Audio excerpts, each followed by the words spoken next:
안녕하십니까? 성경 속에 숨겨진 깊은 지혜를 탐구하는 시간입니다. 오늘 우리가 함께 나눌 이야기는 바로 우리를 위해 이 땅에 오신 예수 그리스도에 관한 것입니다. 성경은 예수님에 대해 하나의 모습이 아닌 여러 시대와 인물을 통해 다채로운 초상화를 그려 보여줍니다. 오늘의 말씀이 여러분의 마음에 깊은 울림을 준다면 이 은혜를 주변의 소중한 이들과 함께 나눠주시길 바랍니다.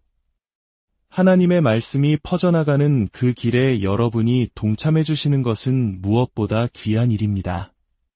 저희 채널을 구독하시면 이 지혜의 여정에 계속 함께 하실 수 있습니다. 주님의 이름으로 여러분 모두에게 평안과 축복이 가득하기를 기도합니다. 자, 이제 우리는 구약 성경의 끝자락으로 시간 여행을 떠나보려 합니다. 예언자 스가랴의 시대로 가보겠습니다. 스가랴는 말라기 바로 앞에 위치한 책으로 이스라엘 백성이 바빌론 포로 생활에서 돌아와 무너진 성전을 재건하던 아주 혼란스럽고도 중요한 시기에 활동했던 선지자입니다. 오늘 우리는 스가랴서 3장의 말씀을 통해 예수 그리스도의 세 번째 초상화를 마주하게 될 것입니다. 스가랴 3장 11절부터 13절까지의 말씀은 구약의 예언이 의뢰 그렇듯 여러 상징과 비유, 그리고 모형으로 가득 차 있습니다.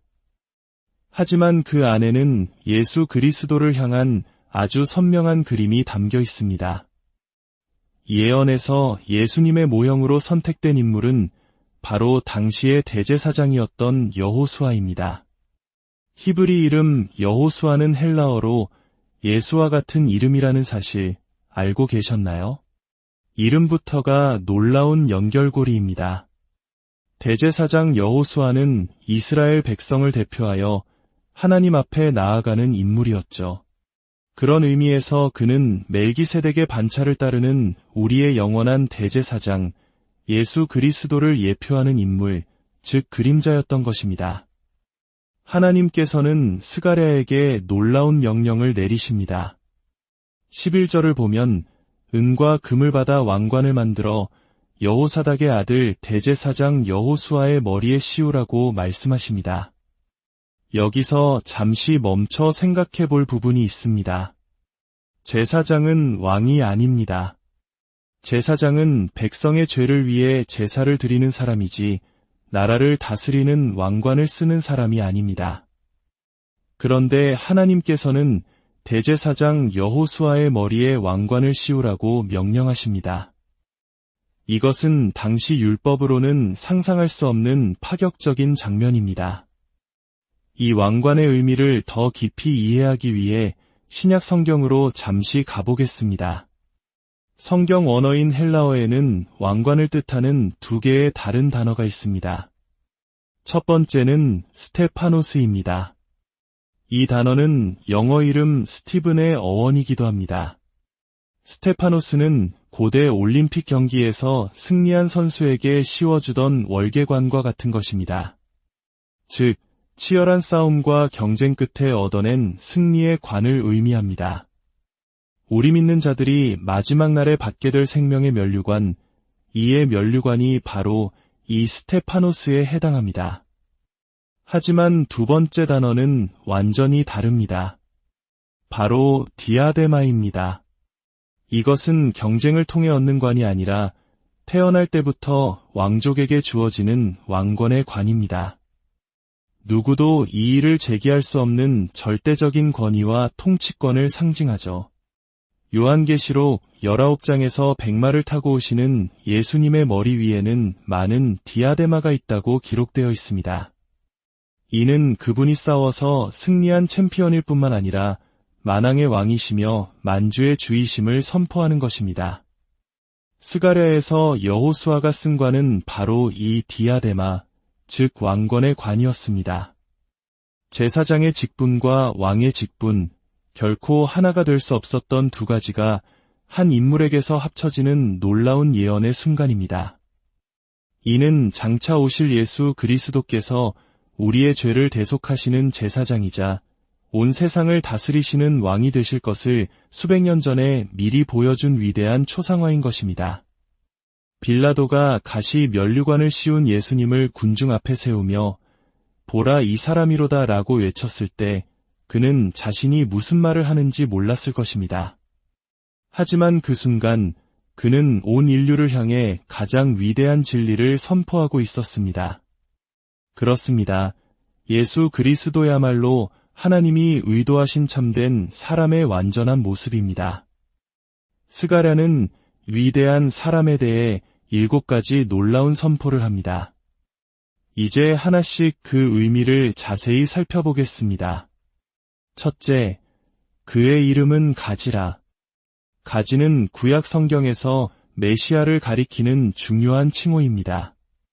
이사야서 11장에서는 이새의 줄기에서 한 싹이 나며 그 뿌리에서 한 가지가 나서 결실할 것이라고 예언했고, 예레미야 23장에서는 내가 다윗에게 한 위로운 가지를 일으킬 것이라고 했습니다.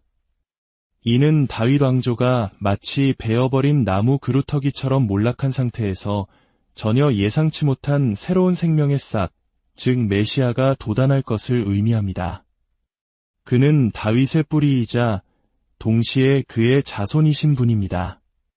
둘째, 그가 자기 곳에서 돋아나서 이 짧은 구절은 제게 참으로 깊은 감동을 줍니다. 무언가가 자라나기 위해서는 먼저 자기 자리를 찾아야 합니다. 그리고 성장은 위를 향해야지 아래를 향해서는 안 됩니다. 많은 사람들이 높은 곳에서 시작해 아래로 내려오길 원하지만 예수님은 가장 낮은 곳에서 시작하셨습니다.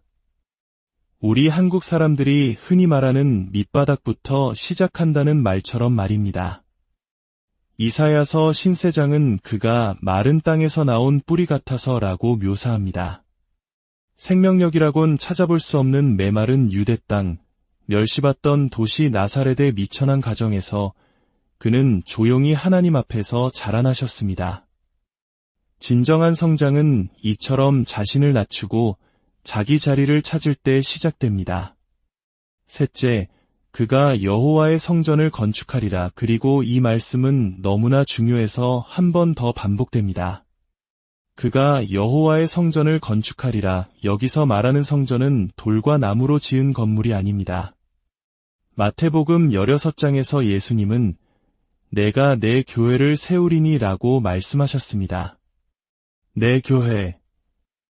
세상에는 수많은 모임과 조직이 있지만 예수님께서 친히 세우시고 주인 되시는 유일한 공동체, 바로 그분의 피로 값주고 사신 성도들의 모임인 교회를 세우실 것이라는 약속입니다. 넷째, 그가 영광을 담당하리라. 영광을 뜻하는 히브리어 카보드는 무겁다라는 뜻의 단어 카베드와 깊은 관련이 있습니다. 그래서 영광은 종종 가치와 무게로 정의됩니다. 구약에서 금이 영광을 상징했던 이유도 그것이 무겁고 가치 있었기 때문입니다. 이 세상의 영광은 너무나 무거워서 연약한 인간이 감당하려 하면 그 무게에 짓눌려 부서지고 맙니다. 하지만 오직 한 분, 예수 그리스도만이 그 영원하고 지극히 큰 영광의 무게를 온전히 감당하실 수 있는 분입니다. 다섯째, 그가 왕좌에 앉아 다스릴 것이요. 이는 그분의 왕되심을 명확히 선포하는 것입니다. 여섯째, 그의 왕좌 곁에 제사장이 있으리라. 이는 그분이 왕일 뿐만 아니라 동시에 제사장이심을 보여줍니다. 왕과 제사장의 직분이 한 분 안에서 완벽하게 결합된 것입니다. 그리고 마지막 7번째, 이 둘 사이에 평화의 의논이 있으리라. 여기서 둘은 누구를 가리키는 것일까요? 바로 성부 하나님과 성자 예수 그리스도이십니다. 요한복음에서 예수님은 나와 아버지는 하나이니라고 말씀하셨습니다. 성부와 성자 사이에는 그 어떤 불일치나 갈등도 없습니다. 성령 안에서 완벽한 연합과 조화만이 존재할 뿐입니다. 그리고 예수님은 요한복음 17장에서 우리 믿는 자들도 저들이 다 하나가 되어 우리 안에 있게 하사라고 기도하셨습니다. 정리해 볼까요? 스가랴가 그린 예수님의 초상화는 이렇습니다. 그는 메시아를 뜻하는 가지이며 가장 낮은 곳에서 자라나신 겸손한 분입니다. 그는 자신의 몸된 교회를 세우시는 건축가이며 하나님의 모든 영광을 감당하시는 유일한 분입니다. 그는 왕좌에 앉아 다스리시는 왕이며 동시에 우리를 위해 중보하시는 제사장입니다. 그리고 성부 하나님과 완벽한 조화 속에서 평화의 계획을 이루시는 분입니다. 그런데 이 왕이신 제사장의 통치는 먼 미래에만 이루어지는 것이 아닙니다. 시편 110편은 그분의 통치가 바로 지금 이 순간에도 이루어지고 있음을 충격적으로 선언합니다. 2절 말씀을 보십시오. 여호와께서 시온에서부터 주의 권능의 귤을 내보내시리니 주는 원수들 중에서 다스리소서. 원수들 중에서 다스리소서.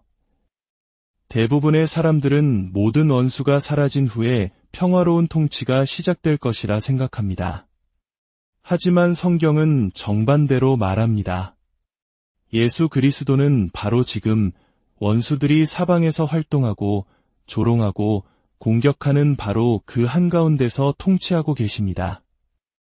우리 역사 속 수많은 고난의 시기를 이겨낸 한국인들에게 이 말씀은 더욱 특별하게 다가올 수 있습니다. 승리는 모든 문제가 사라진 뒤에 오는 것이 아니라 문제의 한복판에서 쟁취하는 것입니다. 다윗은 시편 23편에서 주께서 내 원수의 목전에서 내게 상을 차려주시고 기름을 내 머리에 부으셨으니 내 잔이 넘치나이다 라고 고백했습니다. 축복의 식탁은 평온한 곳이 아니라 원수들의 눈앞에 차려집니다. 넘치는 잔의 은혜는 바로 적진의 한가운데서 경험하는 것입니다. 성경은 주님께서 시온에서부터 그 권능의 막대기, 즉 통치권을 뻗으실 것이라고 말합니다. 여기서 시온은 신약시대의 교회를 상징합니다. 즉, 하나님의 백성인 우리 교회가 하나님의 질서 안에서 모여 기도할 때 성령님을 통해 예수 그리스도의 통치권이 이 땅의 나라들과 권세들 위에 미치게 된다는 것입니다. 우리가 기도할 때 우리는 왕의 통치에 동참하는 것입니다. 그렇다면 위대한 통치에 동참할 그분의 백성은 어떤 모습일까요? 시편 110편 3절은 이렇게 노래합니다. 주의 권능의 날에 주의 백성이 거룩한 옷을 입고 즐거이 헌신하니 새벽 이슬 같은 주의 청년들이 주께 나오는도다. 이 구절의 히브리 원어는 더 깊은 의미를 담고 있습니다. 즐거이 헌신하니라는 말은 자원하는 재물이라는 뜻입니다. 하나님은 우리의 재능이나 시간, 돈을 원하시는 것이 아닙니다. 하나님이 원하시는 단 한 가지는 바로 우리 자신입니다. 우리가 우리 자신을 온전히 자원하는 제물로 드릴 때 우리의 모든 것은 자연히 그분의 것이 됩니다. 그리고 주의 권능의 날은 주의 군대가 모이는 날로 번역될 수 있습니다. 하나님께서는 마지막 때에 당신의 군대를 모으고 계십니다. 그리고 가장 아름다운 이미지가 등장합니다. 새벽 이슬 같은 주의 청년들. 길고 어두운 밤이 지나고 동이 틀 때 풀잎 위에 영롱하게 맺히는 새벽 이슬을 상상해 보십시오. 그 신선함, 순결함, 아름다움. 하나님께서는 마지막 시대에 마치 어둠의 자궁에서 태어나는 새벽처럼 거룩하고 아름다운 젊은이들의 군대를 일으키실 것입니다. 지난 수십 년간 전 세계적으로 젊은이들은 문제로 여겨졌습니다. 하지만 지금은 어떻습니까? 하나님께서는 그들을 이 시대의 해결책으로 바꾸고 계십니다. 저는 바로 지금이 그 예언이 성취되는 시대라고 굳게 믿습니다. 마태복음 24장에서 제자들은 예수님께 세상 끝의 징조가 무엇인지 물었습니다. 예수님은 여러 징조를 말씀하신 후 14절에서 결정적인 대답을 주십니다. 이 천국 복음이 모든 민족에게 증언되기 위하여 온 세상에 전파되리니 그제야 끝이 오리라. 세상의 끝은 천국 복음이 온 세상에 전파될 때옵니다. 천국 복음이란 무엇일까요? 그것은 단순히 죄 사함의 메시지를 넘어 예수 그리스도께서 왕이심을 선포하고 그분의 통치와 능력을 삶으로 증명하는 복음입니다. 말에만 있는 것이 아니라 능력으로 나타나는 복음입니다. 하나님께서는 바로 이 마지막 과업을 수행할 마지막 세대를 일으키고 계십니다. 시편 102편은 이 세대를 장차 창조함을 받을 백성이라고 부릅니다. 지난 2000년간 인류가 하나님을 찬양하는 일에 너무나 게을렀기에 하나님께서 그렇다면 내가 이 마지막 때에 나를 찬양할 백성을 새로 창조하겠다고 결심하신 것과 같습니다. 그렇습니다. 우리는 지금 바로 그 시대에 살고 있습니다. 하나님께서 시온, 즉 그분의 교회를 다시 세우시고 영광 가운데 나타나시기를 고대하는 시대입니다. 그리고 그분은 지금 당신의 군대를 모으고 계십니다. 그 군대에 들어갈 수 있는 유일한 자격 요건은 무엇일까요? 그것은 바로 우리 자신을 온전한 자원 제물로 드리는 것입니다. 주저함 없이, 남김없이 우리 자신을 전부 주 예수 그리스도께 드리는 완전한 헌신. 하나님은 그보다 덜한 것을 받지 않으십니다. 우리의 왕이시며 영원한 대제사장이신 주 예수 그리스도의 은혜가 이 말씀을 듣는 모든 분들 위해 함께 하시기를 축원합니다. 여러분 각자가 그분의 영광스러운 군대 안에서 자신의 자리를 찾으시고 이 세상 한가운데서 날마다 승리하는 삶을 살아가시기를 간절히 기도합니다. 하나님께서 여러분 한 분 한 분을